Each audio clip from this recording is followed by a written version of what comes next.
I'm Bill Becker, and I have the honor of being your host this morning, which means ramrod mostly. I've been told to pay a lot of attention to time and ask you to do the same. We have 20 speakers this morning alone. I mean, it's a very packed agenda. So Barkley has invented a new way to intimidate people, and if people go over, he's going to do this to you.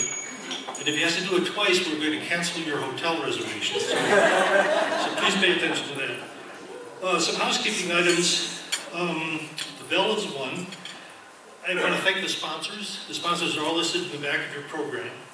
And I especially want to thank Sally, Chip, Barkley, and the entire staff for doing such a tremendous job, even though we're only midway through. I think, let's give them a little bit of applause.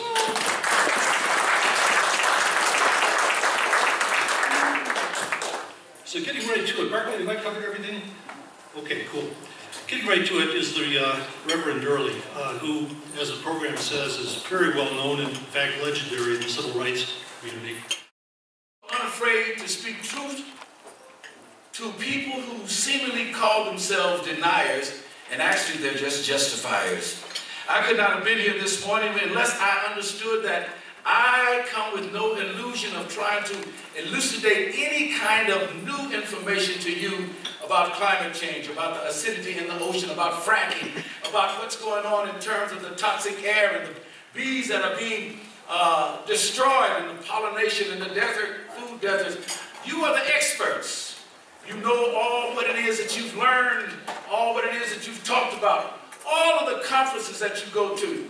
So I come from my perspective of 9 years now, trying to understand and trying to get it into the minds and the hearts of the masses.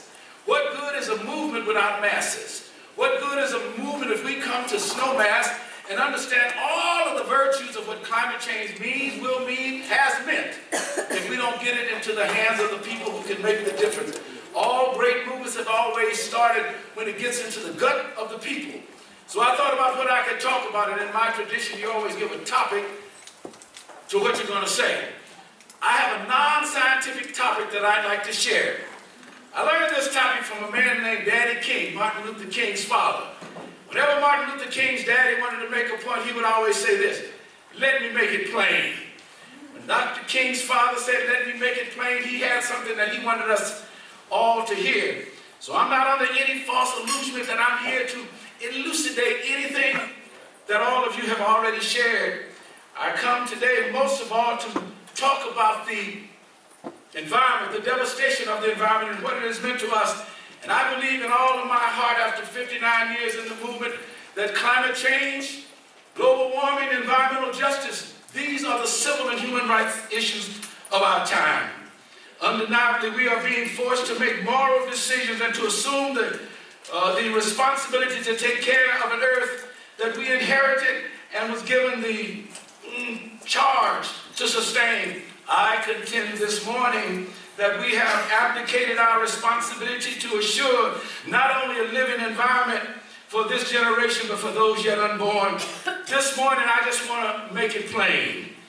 For the next several days, you will hear from politicians and business people and scientists and environmentalists, educators, entrepreneurs, conservationists, and a plethora of individuals who have studied this issue and devoted their lives to slowing down, stopping, and in some cases reversing carbon dioxide explosions, which is devastating and destroying human, animal, and plant life.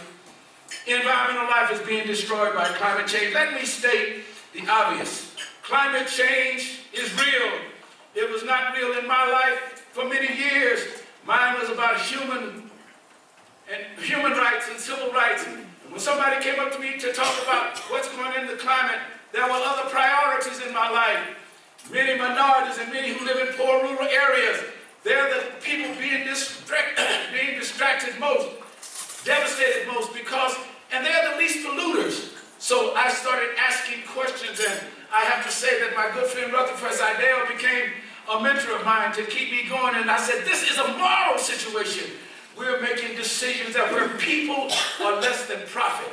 In some kind of way, we've got to take the intelligentsia and those that have got all the information and bring them together and put it on a foundation of moral decision-making. America now that we have gone away from making decisions about people and the values of people, look what we've done. Carbon dioxide now is permeating the society. It's causing oceans to rise at a level that's higher than ever before. We have extreme weather conditions. When I look at breaking news, when I was young, breaking news was about every 2 days. Now breaking news is about every commercial about floods and tsunamis. And hi, Jim, how you doing? I just saw you sitting there. Jim and them. I'm old eyes, don't see well. But climate change with the weather, the collapse of the permafrost sink, which is already making warming much more pronounced, the breakdown of the food system. When I look around the world and I look into the Middle East, at one time they were fighting over oil, now they're fighting over water. Miami is called ground zero because the oceans are rising and the water is coming up through the ground. And already they're trying to move Miami Beach from there through Liberty City. Again, displacing people where people are going to start in America migrating to the middle part of the country. I just want to make it plain for a minute, if it's all right. When we look at oceans now, they're absorbing 90% of the CO2, which was at one time the responsibility of the trees. God understood what a perfectly balanced ecological world was. It was a world where the trees and the birds and the bees and the human beings all lived in concert. And he said, just take care of my planet. Do the things that would sustain us. Please take care of it. But we, in our own selfish need for comfortability, we began to do other things. And we made a deliberate choice to put profits over people and comfort over caring for a planet that gave us clean water, toxic-free air, plants, and a place that we could all dwell together. The sustainability life, we began to get away from it. We live now in a world where oxygen is becoming short. And as my friend Reverend taught me, now that the oceans are becoming more acidic, it's destroying and bleaching the corals. And when the corals are bleached, plankton comes up. And plankton is what gives us oxygen, all being destroyed. But we are kind of floating along, and those of us in the movement, we come together, we talk, we share, we exchange cars, we sell our products. But there is something more important, something that we learned in the civil rights movement, that masses do not follow. I said, what are we going to do?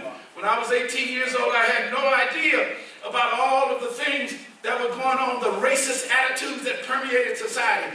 I came from a little bitty town to go to Tennessee in 1960, a little bitty country town called Denver, Colorado. I came from Denver. When I got down there, when I was on the bus driver told me when I got to the Tennessee state line, come here, boy, you got to sit behind this white line. Your people don't ride in the front of the bus down here. I looked at him. How could he talk to me like that? After all, I was all state, all everything in Colorado. I was a double defensive electrical Durley dynamic dangerous D from Denver. He couldn't talk to me like that. But he told me to get back. When I got to the station, I got to the bus station, I got ready to drink some water. He grabbed my neck and said, you drink out of the colored water. This other clean fountain is for white people. And I began to understand that there were people that were denying my rights, very much like the rights that are being denied to those in this country. Some kind of way all of us here, we've got to speak up for the rights of those who are being denied the right to clean air, clean water, denied the right to come out and recreate in pure weather. I stopped by this morning not to point fingers nor to give blame, but I remember a cartoon years ago. I don't know if it was Pogo or Peanuts, but it said, who is the enemy? He said, now we've seen the enemy and we know the enemy, and the enemy is us. We are the enemy to climate. We are the enemy, not necessarily you, but when we look at us and when we look at what our legislators are doing, when we decide in a world that's being pulled apart, that now we will begin to drill on oceans, we will begin to deregulate the automobile industry, and we will come together because of our own narcissistic attitude about what it is that we need to do. Therefore, you in this conference today, you are the called, you are the elected, you are those that have been selected at this time to speak truth to the powerful, to stand boldly. If we started moving right now and changing it, we could reduce premature deaths from 2,700 to 6,600 children not being born with premature death. The 8%, if we reduced just carbon dioxide, in 10 years, the overall percentage of our utility bills would decrease. But we continue to move. I'm here today, and I joined the civil rights movement because I began to say I will speak out unapologetically for anyone, anything, any circumstance, any condition that would cheat people out of their rights. There are millions, not only in America, but all over the country who are being cheated the right to just walk out to a clean, fresh air. But yet and still, when you look at those of us who are destroying it, none of us could create those mountains out there. None of us created the air. None of us created the water. But we're complicit in its destruction. Somebody else say, Durley, make it plain. Make it plain. Thank you. One, I got one. The rest will listen. One of the things in my tradition, we have what we call the callback. And if you don't call back to me, I'll be up here for 45 minutes. You call back, I'll go out when this green light is on. It's making it plain. This is a civil rights. We've got to look at alternative solar, wind. When we look at fracking, when methane is coming up, methane is stronger than carbon dioxide. But we've got to understand when we leave snow mass, we got to go to the mass. And when we go to, we can't keep it as snow mass, go to the mass, and those are the people. So they begin to understand what is going on in their lives, in their psychological, emotional, educational, and political, and most of all, their spiritual lives. Any movement worth its salt is not based upon all the scientific data that the scientists provide, not all of the political jockeying back and forth, not all of the money that's made by the business people, but any movement anywhere in the world throughout history has always been sustained by a belief system of the remnant. Those that believe. Your belief system is what will make this movement strong. But belief in what? Believe in something that's greater than yourself. I'm not here to preach, but I'm here to look at history, to understand that there is a strength, a resilient force down inside of you when you get tired, when you get weary, when you want to quit, when you want to walk away, when your own family thinks you're stupid for continuing to talk about the planet, when your politicians and the public service people continue to escalate costs and you see it and you know it. I came by to say the war is not over. Hope is still alive. And it comes when we begin to understand love.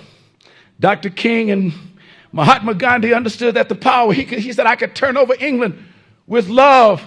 And you who have been called here, this is not an accidental meeting. Each one of you is sitting in the right place at the right time for the right purpose, for the right reason, going on the right mission. So today, we come here to look at this, to look at the fracking, to look at other kinds of issues. But more importantly, we've got to begin to talk to many of you who are business people. I understand and can appreciate why business people have investment concerns. They've got to have a return on their dollar, and other panelists will talk about this. But when we look at profits over people, there is a problem. So today we've got to understand that we have been called for such a time as this. We come to this place first to listen, then to learn, then to lead. Because let me make it plain. You are the one, every one of you need to, when you talk to somebody in your neighborhood, say, let me make it plain. Say that after me. Let me make it plain. Let me make it plain. If I'm going to make it plain, then I want all of you to stand up. I got a yellow button here, so I got to cut all this stuff out. Stand up right now and say, we are the people to talk to the people. Watch it. And we will make it plain. We will make it plain. This is our time. This is our moment. This is our mission. This is our minute. This is our movement. Make it plain. God bless you. Don't back up. Don't break. Don't bend. Make it plain. Touch the everyday person. Thank you. Thank you. Make it plain.